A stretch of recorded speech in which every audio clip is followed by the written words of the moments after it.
City of the Orphans, Chapter 28. Back to Max. When he comes out of the tombs, all he can do is sit on the steps. He's exhausted, upset, scared, his chest hurting, as though he were breathing fire. He keeps thinking how awful it is for Emma to be locked up like some animal, to be told she stole something when she didn't do nothing. Find the watch, he's thinking. Sure. Might as well find a way to keep Agnes from coughing. Or keep the shoe factory open.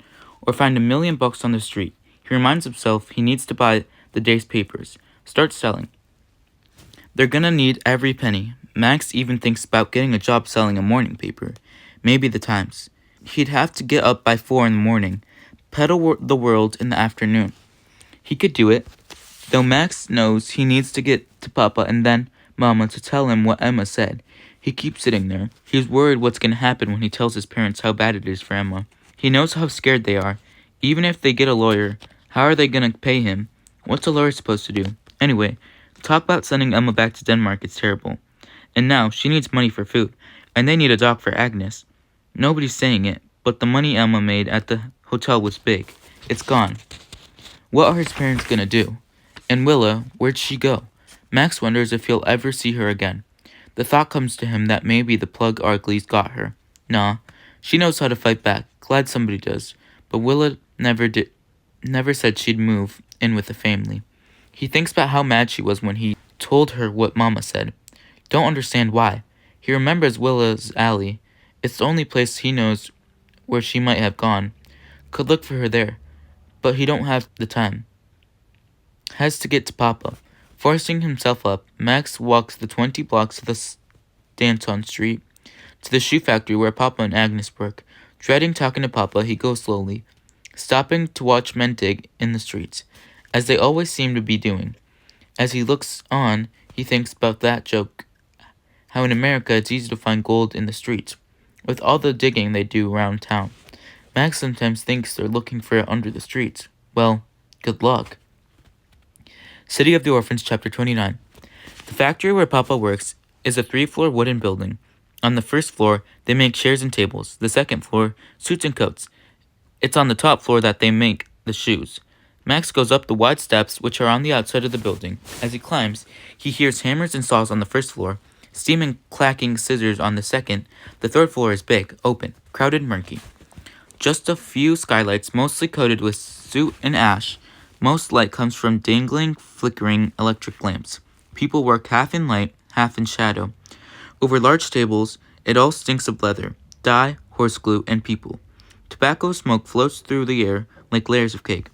There's constant noise, the steady slicing of knives and scissors, the ripping of leather, the tat-tat-tat of shoe nail hammers, the whizzy-whizzy of stitching machines, always gives Max a headache.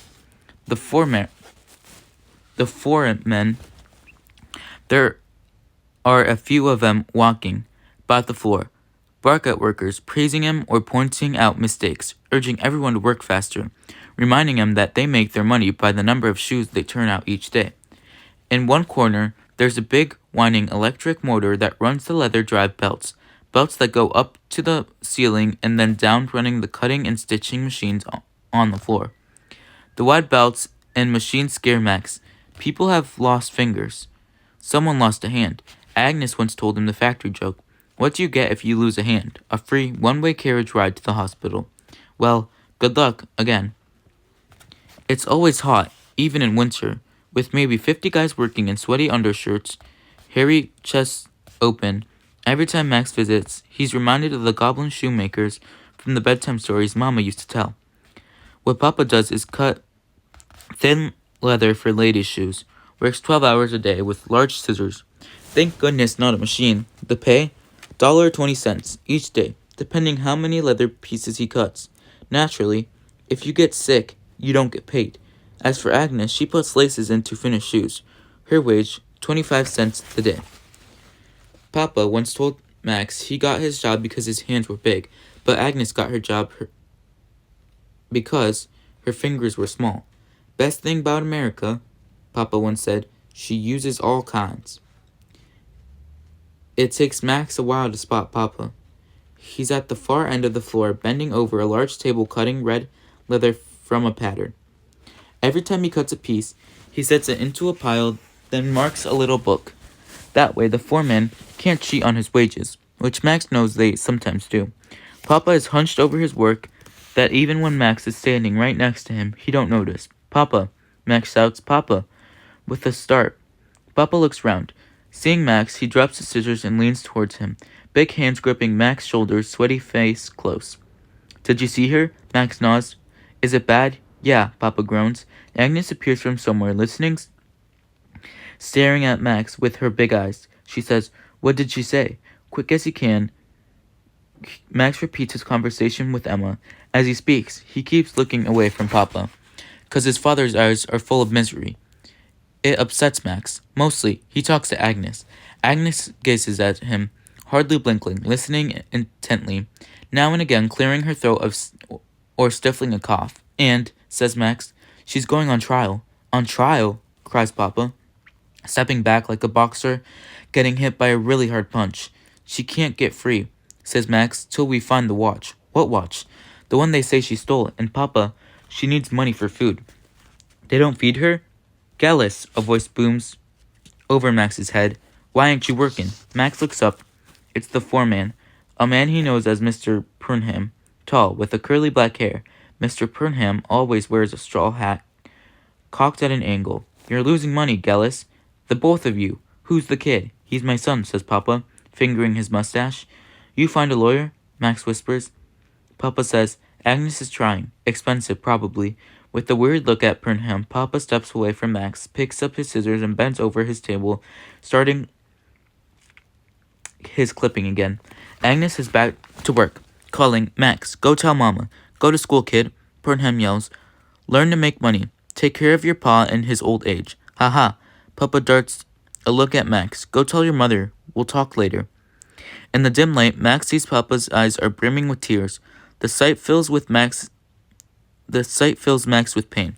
Bye, he mumbles, and he walks away till he reaches the outside steps. He stops, looks back. Papa is making the mark in his book. Agnes is somewhere else. The thing is that the factory don't seem no different than when he got there, loud with everyone slaving. All Max can see is that all these bad things are happening, but people just keep working. Makes him angry, but the next moment, like a punctured balloon, he's telling himself, what else people gonna do? City of the Orphans, Chapter 30. When Max gets out of the factory, it's lunch hour, so the streets are packed. People are alone, in twos, threes. Some talking, some laughing, staring straight ahead, always going. He wonders if it even matters. Max, standing at the bottom of the factory steps, only sees crowds of people who don't care. He's full of heartache, but no one is seeing it. No one even looks at him. For a moment he thinks of going to Willa's alley. No time. Feeling bad, he starts for home, going slowly. His head is filled with images of Emma, Mama, Agnes, Willa, Bruno. Papa's word, expensive, keeps beating inside his head like a dull drum. He's struggling with his thoughts, staring at his feet, not paying attention to where he's going, when someone suddenly slams him. The jolt sends him spinning so hard he falls to the sidewalk. When he whips round to see who hit him, the guy who did it looks back and grins. One of Bruno's gang. Max jumps up and searches the crowd to see if other plug uglies are close. He don't see none. All the same, it's scary thinking those mugs are watching and waiting to get him. Standing up just seems a way of being knocked down. Rattled, Max tries to tell himself that being hit by that guy was just bad luck. Trouble is, he can't be sure. But the shock of being hit makes one thing clear. There ain't time to wait for Papa or Mama. If Emma's going to get out of jail, he's the one who's got to do something. Fast, Max hurries home, watching all which ways so he doesn't get hit into more trouble. By the time he hits Brigham Street, he's running, half expecting to see Bruno or one of his pals, waiting for him on his front stoop. By then, he's ready to fight them all. Almost wants to. Still, he's glad no one is waiting. At least no one from the gang. Only a bunch of neighborhood kids and their sister minders, all of whom he knows by name. Hey, Max, what you doing? Wanna play? Looking at them, Max has this sudden longing to be like them again. Young, not knowing enough to worry. Same time, he feels sorry for them because they don't know nothing about anything. Not like he does, but they're gonna learn, he thinks. Oh boy, they're gonna learn how bad things are. Gotta hurry, he calls. just wanting to be home. Gasping for breath, he races up the steps, all 5 flights flying into the flat. Mama ain't there, but sitting at the table is Willa. Chapter 31, City of the Orphans. "What you doing here?" Max cries, not sure if he's glad or mad. "I wanted to get clean," says an embarrassed Willa. "Your mama gave me a bath." "She did? Can't you tell?" Max looks. Willa's a lot cleaner. Even her hair been washed. Willa shrugs. "Didn't have one for a long time. Could have told me you were coming," Max says. "I was worried." Willa, wanting to change the subject, says, "Did you see your sister? She all right?" "I saw her, and she ain't okay." "It's an awful place." "Where's Mama?" "Went to the privies." "Can you get Emma out?" Max slumps against the door frame, gestures to the picture on the wall. "Yeah, me, Lincoln, and Queen Louise." Max, did she steal anything?" "I told you, no." "What are you gonna do?" "Not sure." He glances at the clock. "I gotta get my papers." He takes up his cigar box, dumps the coins on the table, and shovels them into his pocket. "Just now, when I was coming home," he says as he works, "one of them plug uglies knocked me on the street. Can't tell if they was waiting and watching or just happened to see me." Willa glances away. Max follows her look. Her stick is leaning against the wall. "Max." "What?" "Sorry I didn't wait for you." "Yeah, okay." Mama appears at the doorway. Soon as she sees Max, she says, "Did you see Emma?" "Yeah." "Tell me." Max repeats what he told Papa and Agnes. When he's done, Mama sits down on one of the kitchen chairs, stares at her hands. No one speaks. She looks up. "Emma. Emma didn't steal the watch, did she?" Max shakes his head. "Is it awful there?" "Yeah." "She miserable?" "Yeah." "What's going to happen to her?" "A trial." "Dear God, when?" "Soon. Not sure." "What did Papa say?" "Not much." The grief of Mama's face is too much for Max. He wants to leave, says, "Agnes is trying to find a lawyer. Cost a lot, probably. And we need to bring Emma money for food. They don't feed her, and she really wants to see you. Anyway, I gotta do my papers." Mama nods. Max turns to Willa, says, "You comin'?" Willa gets up and grabs her stick. "Be back," Max calls to his mother. Mama is still staring at her hands. "Max." "What?" Mama gives him a pleading look. "I'm sure Papa's trying as best as he can." "I know," Max says, not believing. He shuts the apartment door behind them. Soon as he does, Willa says, "I'm sorry about your sister." All Max can say is, "Come on, can't be late." They start down the steps. Max first. Halfway down, he steps, lets out a big breath as if he's been holding it a long time, turns to Willa and says, "You gonna stay?" She gives a quick nod, then says, "Your mama is very kind. Do you know what she said about you?" "No." Willa says, "That you're the hope of the family." All of a sudden, Max feels like crying. "Want to know why she says that?" "Why?" Willa asks. "'Cause she and Papa don't know how to help Emma." Willa waits a second and then says, "Do you?" "Have to." "How?" Max shrugs. "Got an idea. I need to sell my papers first. Come on." City of the Orphans, Chapter 32. By the time Willa and Max get behind the World building, newsies are waiting for the papers to be dished, lined up in 12 restless, ragged, chattering, and fooling rows. What you need to understand here is, the faster you get your newspaper bundled and reach your corner and start selling, the better the sales. Being quick makes a big difference, because there's tons of competition. City has something like 30 newspapers, and that's not even counting all them papers not in English. Still, the World has the bloodiest headlines, so it sells best. Anyway, Max and Willa get on what looks like the shortest line behind the kid named Rory. A few minutes later, a bell clings. The back doors of the newspaper building swing open. Burly men start lugging out the tied-up copies of the World, 40 copies a bundle. Soon as they dump them on long tables, the lines of newsies surge forward. "What's the headline?" Max asks Rory at the edge closer. "Bodies burned to ashes." "That'll work," says Max. Rory looks at him. "Somebody told me that the plug uglies tried to get you. Got away." "Okay." Rory eyes Willa and her stick. He says, "Last night some guys didn't. Lost their papers and their money. Got beat up bad. Max says, I hate Bruno. Rumor going around that he's doing all his stuff so the paper will stop headlining that Gorker guy. That true? Rory shrugs. With the newsies in such a hurry, the line moves fast. When Max and Willa reach the front, the newspapers are still piled high. The way this works, a man is standing behind the spot Max has to come to. Next to the papers is a copper bowl hanging from the weight scale. Max dumps his pennies into that empty bowl. The man bends over to look at the weight, rakes his fingers through the coins. Max says to Willa, if he finds a slug, they kick you off the lines. With Max checking out okay, the man pours his pennies from the scale into the big wooden bucket. Take 'em, he says. Max grabs a bundle, hefts it under his arm, turns to Willa and says, let's go. Going fast as they can, sometimes running, Max leads the way to his spot, Hester Street and the Bowery. Now, the rule among newsies is you don't hustle your sheets till you reach your own corner.